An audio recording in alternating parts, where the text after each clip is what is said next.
यानंतर राजकीय विश्वातनं महत्त्वाची बातमी. स्थानिक स्वराज्य संस्था निवडणुका 2 टप्प्यात होण्याची शक्यता आहे. पहिल्या टप्प्यात जिल्हा परिषद आणि पंचायत समिती निवडणुकीची शक्यता आहे, तर दुसऱ्या टप्प्यात महापालिका निवडणुका होण्याची शक्यता आहे. दिवाळीनंतर निवडणुका होऊ शकतात. आताची ही महत्त्वाची बातमी. स्थानिक स्वराज्य संस्थांच्या निवडणुका 2 टप्प्यामध्ये होणार आहेत. पहिल्या टप्प्यामध्ये जिल्हा परिषदा, पंचायत समित्या यांच्या निवडणुका होतील, तर दुसऱ्या टप्प्यामध्ये महापालिका निवडणुका होणार आहेत. थेट जाऊयात आमचे प्रतिनिधी शिवाजी शिंदे यांच्याकडे. शिवाजी, काय अपडेट्स आहेत याबाबत? सुवर्णा, स्थानिक स्वराज्य संस्थांच्या ज्या निवडणुका आहेत त्या जवळपास 2 टप्प्यात होण्याची शक्यता वर्तवली जाते. पहिल्या टप्प्यामध्ये जिल्हा परिषद आणि पंचायत समितीची निवडणूक होण्याची शक्यता आहे आणि दुसऱ्या टप्प्यामध्ये ही महापालिकेच्या निवडणुका आहेत त्या होण्याची शक्यता जास्त आहे. गेल्या काही दिवसातच आता प्रभाग रचना आहे ज्या करण्याच्या आदेश जवळपास दिलेले आहेत.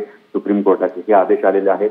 त्याच्यानंतर या निवडणुका घेण्याच्या हालचालींना सुरू झालेला आहे. फक्त त्या किती टप्प्यात घ्यायचा याचा विचार सरकार करतायत आणि निवडणूक आयोग करतायत यावर विचारमंथन होऊन अशी शक्यता वर्तवली जाते की 2 टप्प्यात या निवडणुका होतील.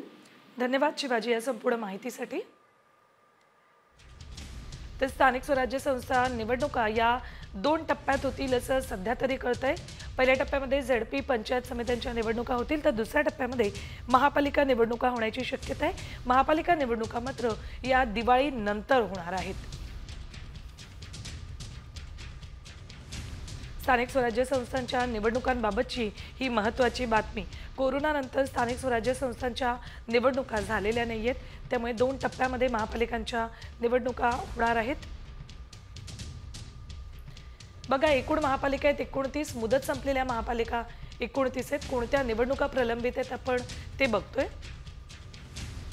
नगरपरिषदा 243 आहेत आणि मुदत संपलेल्या 228 नगरपरिषदा आहेत.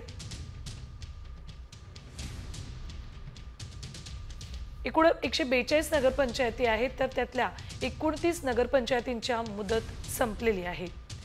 34 जिल्हा परिषदांपैकी 26 जिल्हा परिषदांचीही मुदत संपलेली आहे. तर 351 पंचायत समित्यांपैकी 289 पंचायत समित्यांची मुदत संपली आहे.